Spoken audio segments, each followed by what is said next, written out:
जय हिंद दोस्तों, राष्ट्र की प्रगति यूट्यूब चैनल में आप सभी का बहुत बहुत स्वागत है और मैं हूं दीपक राठौर। दोस्तों, भारत ने यूनाइटेड नेशन में अपना वोट डाल दिया है टू स्टेट सॉल्यूशन के पक्ष में। यानी भारत ने अपना ये मत रखा है कि फिलिस्तीन एक अलग राष्ट्र बने।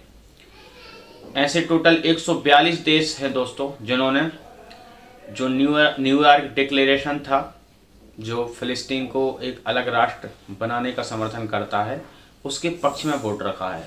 142 देश हैं और इन 142 देशों में 57 तो मुस्लिम देश हैं और इन 57 मुस्लिम देशों में एक पाकिस्तान है, एटमी पावर। तो यहाँ पर सवाल ये उठता है कि क्या ये 57 मुस्लिम देश इजराइल से डरते हैं या इजराइल अकेला इन 57 मुस्लिम देशों पर भारी है? मुझे तो नहीं लगता।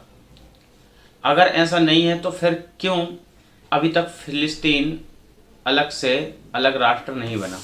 क्यों भाई? 57 मुस्लिम देश हैं जिसमें सऊदी अरब, आप देखो पैसा है वहाँ पर, तेल से ज़्यादा वहाँ पैसा है। आप देखो जो दुबई है उसके पास क्या किसी पैसों की कमी है? आप पाकिस्तान को देखो, ये तो एटमी पावर है। और ऐसे कई देश हैं, टर्की हो गए, ईरान हो गए।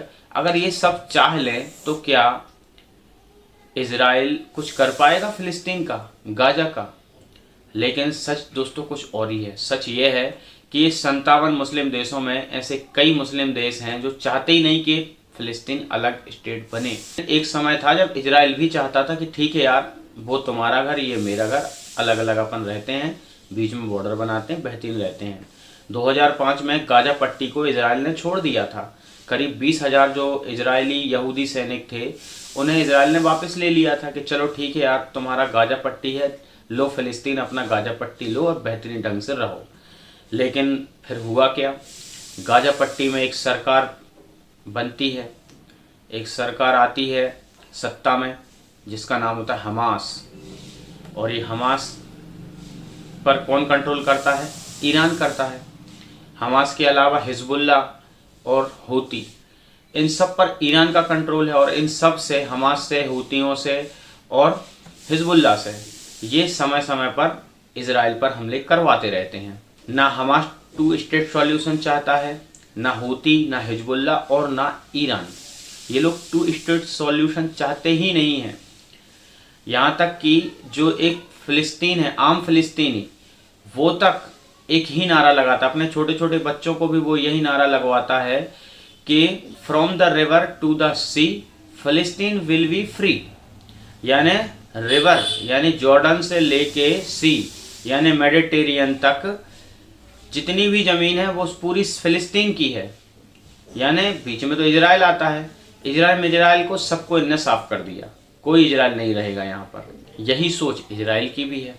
इजराइल भी यही चाहता है कि कोई फिलिस्तीन ना रहे, कोई गाजा पट्टी ना रहे। आज की डेट में, पहले चाहता था टू स्टेट सॉल्यूशन इजराइल, लेकिन आज चाहता है कि नहीं, अब हम ग्रेट इजराइल बनाएंगे, कोई गाजा पट्टी नहीं रहेगा, कोई फिलिस्तीन नहीं रहेगा, पूरा का पूरा इजराइल ही रहेगा। यानी ये दोनों ही जब नहीं चाहते हैं टू स्टेट सॉल्यूशन, तो भारत अपना मत क्यों दे रहा है यूएन में? आप यहाँ पर शांति की बात कर रहे हैं कि शांति हो जाए, टू स्टेट सॉल्यूशन हो जाए, और वहाँ पर आप देखो हूतियों ने इजराइल के एक एयरपोर्ट को उड़ा दिया। फिर इजराइल ने जवाबी कार्रवाई में 35 हूतियों को भी मार दिया। तो यहाँ तो ये चल रहा है, आप टू स्टेट सॉल्यूशन कर देंगे, चलो ठीक है मान लेते हैं, तो आपको क्या लग रहा है हमास रुक जाएगा, हूती रुक जाएंगे, हिजबुल्ला रुक जाएगा? ये तो करेंगे अटैक। ईरान रुक जाएगा क्या? ईरान तो कभी नहीं रुकेगा। क्यों? क्योंकि ये लोग इस्लामिक लोग हैं और इस्लाम की आइडियोलॉजी क्या है, कुरान में क्या लिखा हुआ है कि जब तक एक भी यहूदी जिंदा है इस धरती पर तब तक कयामत की रात नहीं आएगी। तो इन यहूदियों का नाश, इन काफिरों का नाश तो बहुत ज़्यादा ज़रूरी है। यहाँ तो शांति की कोई गुंजाइश दिख ही नहीं रही है। वो दोनों ही लड़ने पर उतारू हैं। वो तो कह रहे हैं हम युद्ध से फैसला करेंगे। अगर यूएन इन दोनों के बीच में यानी फिलिस्तीन और इजराइल के बीच में बॉर्डर, इंटरनेशनल बॉर्डर घोषित कर दे, जैसे ये इजराइल है और ये फिलिस्तीन है, तो इन दोनों के बीच एक बफर जोन बना दे। 5 किलोमीटर का ये बॉर्डर रहेगा, बीच में 5 किलोमीटर की जगह पूरी खाली रहेगी, बफर जोन इसे घोषित किया जाएगा यूएन के द्वारा। और यहाँ पर करीब 1 लाख सैनिक यूएन के तैनात हो जाएं। 1 साल 2 साल के लिए नहीं, करीब 100 साल के लिए। ये एक ट्रीटी साइन कर दे यूएन कि चलो 1 लाख सैनिक हमारे रहेंगे, तो ना इजराइल इधर फिलिस्तीन की साइड आ पाएगा और ना हमास हिजबुल्लाह हूती इधर इजराइल की साइड आ पाएंगे, तो फिर कुछ शांति हो सकती है। लेकिन आप ऐसा यदि नहीं करेंगे और फिर सोचेंगे कि हम 2 स्टेट सॉल्यूशन करके और फिलिस्तीन को अलग स्टेट घोषित कर देंगे, उससे शांति हो जाएगी, तो ऐसा कभी नहीं होने वाला। आप फिलिस्तीन को अलग अलग घोषित कर भी देंगे स्टेट, फिर भी ये लोग नहीं रुकने वाले। यहाँ फैसला होगा सिर्फ और सिर्फ युद्ध से। भारत ने जो यूएन में अपना वोट डाला है ना इजराइल के खिलाफ और फिलिस्तीन के पक्ष में, ये बहुत गलत किया है, क्योंकि इससे कुछ भी सॉल्यूशन नहीं निकलेगा। ये एक युद्ध है और युद्ध में सिर्फ 2 गुट होते हैं, एक सामने वाला और एक इस तरफ वाला। आप किस गुट में हैं, बस आपको ये देखना है।